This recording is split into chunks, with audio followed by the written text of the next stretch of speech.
So first of all, DeFi is a very good conversation for those that work at a bank. You probably understand the system that we live in. We live in a very programmed system. For those that do not know anything about crypto, and you probably wonder what is crypto even going to do for the world, and what is DeFi, and how are why are banks so mad? Today is going to be a wake up call on DeFi and what is decentralized finance, and how that can be the way that we actually transact in the future. So with that being said, I do want to open it up in the chat, or if someone can just come off mute. And can somebody tell me what is centralized? Does anyone know what centralized finance is? In the chat, raise your hand. I'll put it in other terms. What are some of the things that the banks do today that we hate, right? They control us, they regulate us, they want PC, and they want money off of absolutely everything that we make, right? Or we actually do. They try to control our money. At the end of the day, we live in a world, and again, today's going to be I'm telling you, it's going to be a wake-up call, and you're probably going to hate your bank after this conversation. We have an authority. Every single piece of money that we do touch at the moment is being regulated. People have visibility into those different types of different resources. And at the end of the day, it's the banks and also the financial institutions. And then on top of that, it is also the government, right?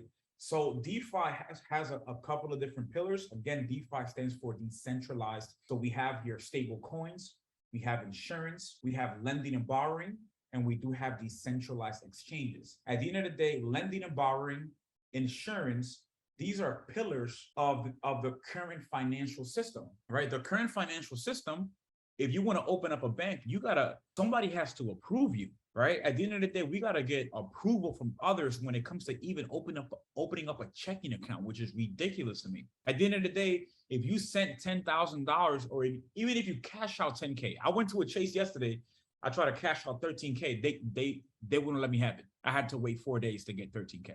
Right. So at the end of the day, for us to have access to our own money, our own income, we have to go through a system.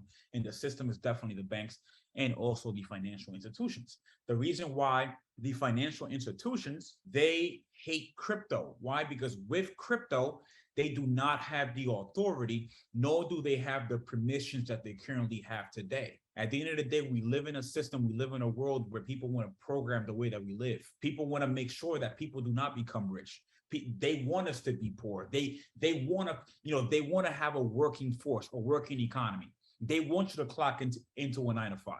They don't want you to have financial freedom. These banks do as much as the BS marketing that JP Morgan Chase, Bank of America, and all these other shitty ass banks talk about. They do not want you to be free. All these grants, all these bullshit ass programs, that's all BS. And I'm telling you today, you will realize, not just my opinion, but you will realize how decentralized finance in the current world that we live in is honestly fucked up. And sorry for cursing so much, but this is a passionate topic for me. Why? Because at the end of the day, countries like the US do shit like this. And this is the reason why we live in a system every single day.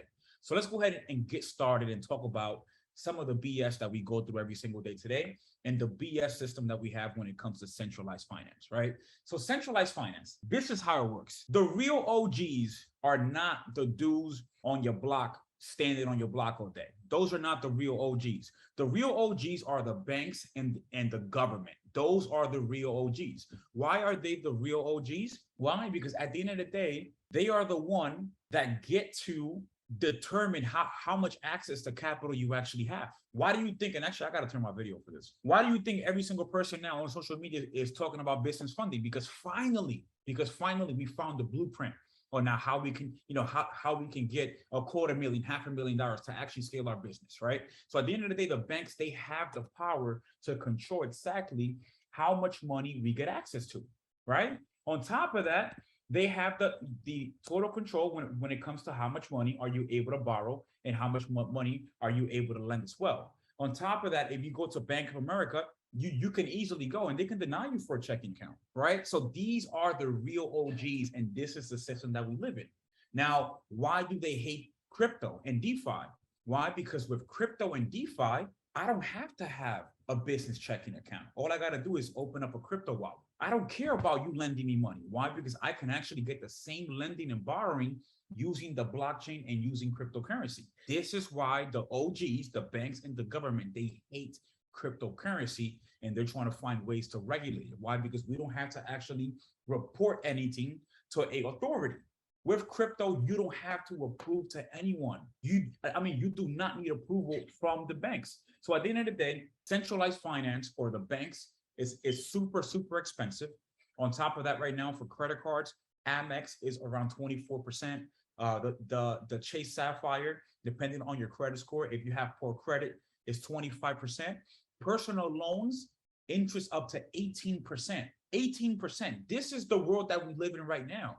It's super democratic. They're trying to control every single dollar that is moved. That is the reason why they hate crypto. Why? Because crypto and Bitcoin and Solana and ETH, they cannot tell what type of transactions we're actually conducting via these crypto tokens, right? If we are doing it through the bank, anything over 10K has to actually be reported and documented to the IRS. And it's crazy because oftentimes when I go and I make a large transaction, there's times that I got to show proof at the bank of what I'm doing, right? So this is the world that we live in, and DeFi shows them that they're big mad. They're super, super mad that DeFi and somebody built this new world of blockchain. They're super, super mad. They're super salty. Why? Because now we don't have to rely on infrastructure from the banks. Now, what do we rely on? We rely on what? We rely on software. We rely on smart contracts that allow us to send money, allow us to exchange. Listen, I got so much sauce in here today that I even told Magda, listen, today's going to be a good one. There's so much stuff that DeFi is able to satisfy.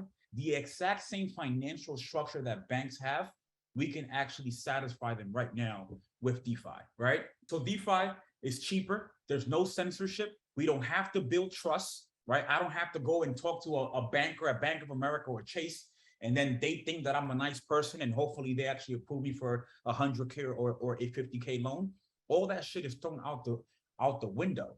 With DeFi and crypto, there's no trust. I just have access to absolutely everything, right? I can actually get a crypto loan of 50K without somebody actually pulling my credit report and then doing a hard pull. So now I have another hard inquiry on my credit report. And as soon as you do that, Credit Karma is going to give you a notification, a new hard inquiry. Now my score drops by 5 points. Now I'm stressed out. All that shit is out the door with DeFi. That's why DeFi, the banks are super scared of DeFi, right? So in the DeFi space, there's no central authority to report to. We don't have to report to anyone. We're using the technology of the blockchain and how we actually transact, right, with contracts. So we don't have to, the banks are not there and the government is also not in place. So at the end of the day, we are replacing the banks by code. Code is replacing the banks and the financial institutions. That's why right now, I think I did a class where I even showed on Google, if you put in JP Morgan Chase or if you put in MasterCard, and you put MasterCard blockchain jobs, they are forced now to live in this world of crypto, right? Companies like BlackRock are the ones actually buying Bitcoin, buying ETH. Why? Because this is definitely the way to go. And because of the high adoption rate, they have to adapt and they have to be flexible.